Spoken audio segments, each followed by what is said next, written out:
All right, so today we're diving into something pretty special, I think. We're Right. talking about movie franchises, the kind that didn't just entertain, they kind of defined generations. Exactly. You know, the ones I'm talking about, sparked your imagination, fueled endless debates with your friends, Oh, yeah.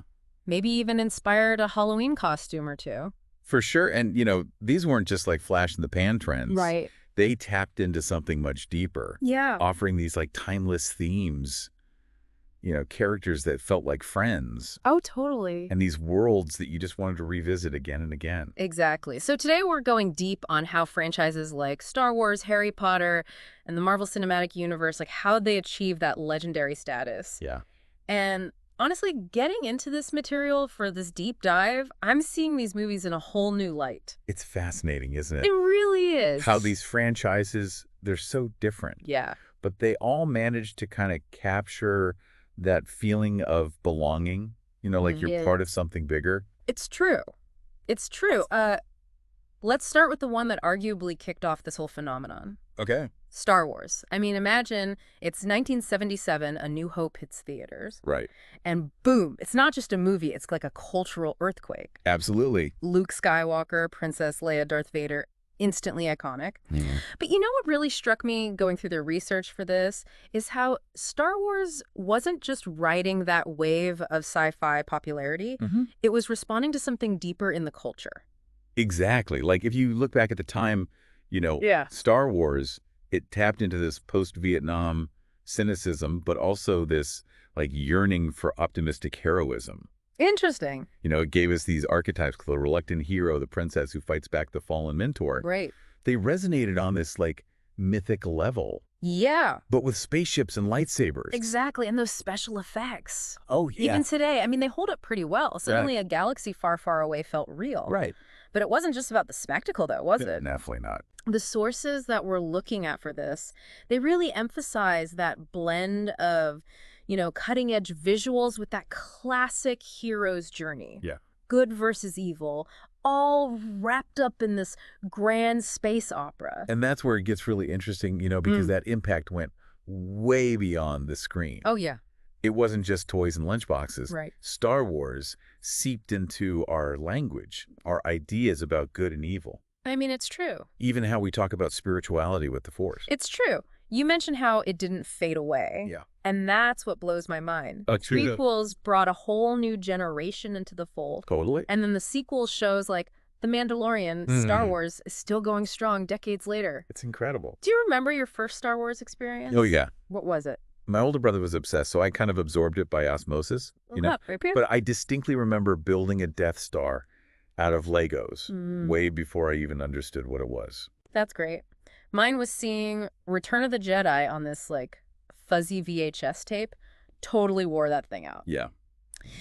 Okay, so we've got this mega franchise that kicks off this whole trend. Right. But now let's shift gears to the late 90s and early 2000s. Okay. A different kind of magic was taking hold. Harry Potter. J.K. Rowling's books were already a phenomenon, Huge. but the films, they brought that wizarding world to life in a way that captured, I mean, everyone's imagination. Oh, for sure. I mean, who didn't want to get their Hogwarts letter? What's so fascinating about the Harry Potter phenomenon is how it created this immersive communal experience. Yes. The Midnight Book releases the line sneaking around bookstores. Oh, yeah. Then the anticipation for each film, it wasn't just about consuming the story, it was about being a part of something. I get that it wasn't enough to just read the books. Right. You Yeah. had to be there at midnight to get the next one, to experience it with everyone else. Exactly. I remember dressing up as Hermione for the Prisoner of Azkaban premiere. I even tried to make a time turner. Now that's dedication. It was very DIY. But you're right, it was about more than just the story. Yeah. The wizarding world itself was so richly imagined, so detailed, that it felt real. Right. But I think what truly resonated were those universal themes woven throughout. Yeah. Friendship, courage, facing your fears, It's true. things that speak to everyone regardless of age. And the film franchise itself spanned a decade. I know, it's crazy. 8 movies capturing the essence of the books, and then you have the Fantastic Beasts series expanding the wizarding world even further. Though for many like me, those original films hold a special place. Yeah. It's almost like a time capsule of childhood.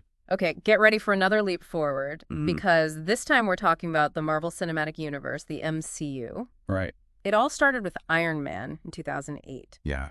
And this incredibly ambitious goal of creating an interconnected universe of superheroes. Hmm.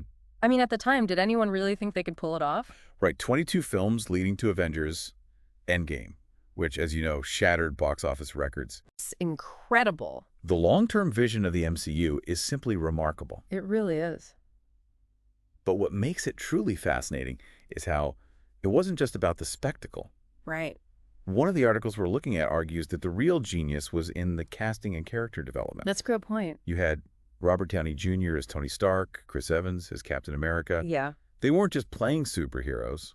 They embodied them. They really did. And audiences connected with them on an emotional level. Oh, yeah. We saw them struggle, grow, make sacrifices. Absolutely. Exactly. Yeah. We connected with them as people, not just as superheroes. Right. And that's a big part of why the MCU continues to thrive. I think so, too. Phase 5 is in full swing, and who knows what the future holds. Yeah. What about you? What grabs you about the superhero genre? What do you think is behind its enduring appeal?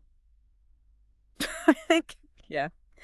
For me, I think it's that wish fulfillment aspect, Yeah. seeing ordinary people rise to the occasion, overcome challenges, become something greater than themselves. It taps into that part of us that wants to make a difference, Absolutely. And the MCU does a great job of exploring all these different facets of heroism. Right. It's not always about, punching bad guys. Right. It's about courage, sacrifice, standing up for what's right, even when it's hard. Yeah. I also think it's fascinating how they've woven in so many different genres. Oh, yeah. You've got spy thrillers with Black Widow space opera, with Guardians of the Galaxy, even a touch of horror with Doctor Strange. Uh-huh. It keeps things fresh, It does. It's like a buffet of superhero stories. It is. There's something for everyone. There really is. But speaking of variety, I think it's time we give some love to a few other franchises that have left their mark on cinema. Oh, yes, the honorable mentions. Yeah. There are so many we could talk about, but let's start with one that truly took us on an epic journey. Okay. The Lord of the Rings trilogy. Oh, yeah. Peter Jackson brought Tolkien's world to life. He did. In such a stunning way. It was groundbreaking in terms of visual effects and sheer scale. Absolutely. But it was more than just spectacle. It was. The sources we're looking at, they really highlight how those films captured the heart of Tolkien's work. That sense of wonder and adventure, good versus evil, playing out on this grand mythical stage. Yeah, those films were released in the early 2000s. Yeah. And they really pushed the boundaries of what was possible in fantasy filmmaking. They did. And they sparked a renewed interest in the genre. Suddenly everyone's talking about elves and orcs. Right. And fantasy literature and film experienced this huge resurgence. Yeah. It's hard to imagine the landscape of fantasy today without the impact of The Lord of the Rings. It's true. Okay, now for a complete gear shift. Right. Let's talk about a franchise that's all about family fast cars and pushing the limits of action. Okay. The Fast and the Furious. Oh, yeah. It's amazing how it's evolved from its street racing roots in 2001 to this global phenomenon. It really is. It's interesting how this franchise, which on the surface seems like pure adrenaline-fueled entertainment, Yeah. also taps into these deeper themes of loyalty, family, finding your place in the world. I was surprised going through the material for this, how much emphasis there is on the importance of family in these films. Yeah. It's not just a throwaway line. It's woven into the very fabric of the story. Right. And I think that resonates with audiences, You guys. especially in a world that can feel increasingly disconnected. Absolutely. It Yep. gives the action a sense of purpose, a reason to care beyond just the spectacle of it all. And of course, you can't discount the sheer charisma of the cast. Right. They have this real chemistry that comes across on screen. They It do. makes you feel like you're part of the family, too. It does now. To round out our honorable mentions, Yeah. we have to pay homage to the longest-running film franchise of all time. Okay. James Bond. Over 60 years and counting. Incredible. It's remarkable how Bond has managed to adapt and reinvent himself with each new era. Yeah. Each new actor stepping into that 007 role. One of the articles we have delves into how Bond has always managed to tap into the anxieties and fascinations of the time. Yeah. Whether it's Cold War espionage or cyber terrorism, It's true. he's a reflection of our evolving fears and desires. Bond always seems to be on the cutting edge. He does. Even if the gadgets and the villains change. Yeah. That core appeal of the suave spy in a world of danger and intrigue, it remains timeless. It does. What I find really interesting is how, despite his flaws and the ethical gray areas he operates in, we still root for Bond. We do. There's something about that rogue charm that just works. Absolutely. He's the ultimate anti-hero. He is. But one we can't help but admire. That's true. So we've covered a lot of ground here. We have. From lightsabers to fast cars to shaken not stirred martinis. Quite a range. What stands out to you about these franchises? What do you think makes them endure decade after decade? Going through all this material. It really made me think about the power of shared experience. It's true. These franchises, they give us a common language, a way to connect with people across generations. Absolutely. Like we can be talking about a scene from Star Wars or a quote from Harry Potter. Right. And instantly there's this sense of understanding, this feeling of belonging. Exactly. It's like a secret handshake for fans. Yeah. But it's more than just nostalgia, right? It is. I mean, these franchises, they offer something to believe in, something to aspire to. They tap into those universal desires for adventure, for connection, for meaning. Yeah. They remind us that even in like the darkest of times, there's always hope, always something worth fighting for. And maybe that's why they resonate so deeply.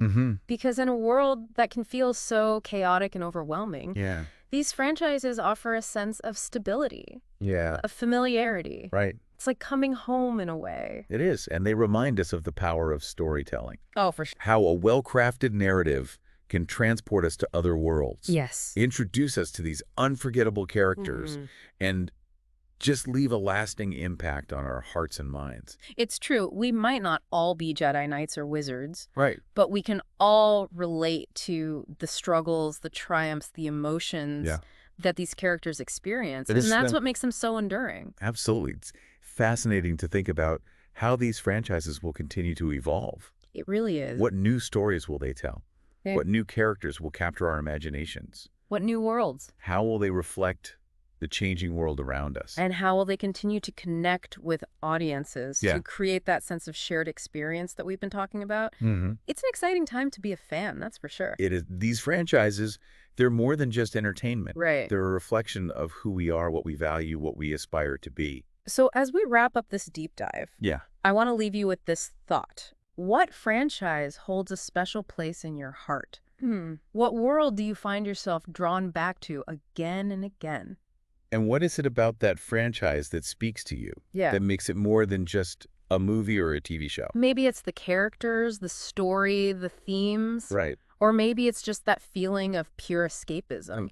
Whatever it is, hold on to it. Because these franchises, they offer us more than just a few hours of entertainment. They offer us a sense of wonder, a sense of community. It's true. And a reminder that even in a world that can feel increasingly complex and divided, there's still magic to be found in those shared experiences. Keep exploring those worlds, keep those conversations going, and keep sharing those stories. Absolutely. Because these franchises, they're a part of us. They are. And they'll continue to shape our culture and our lives for generations to come.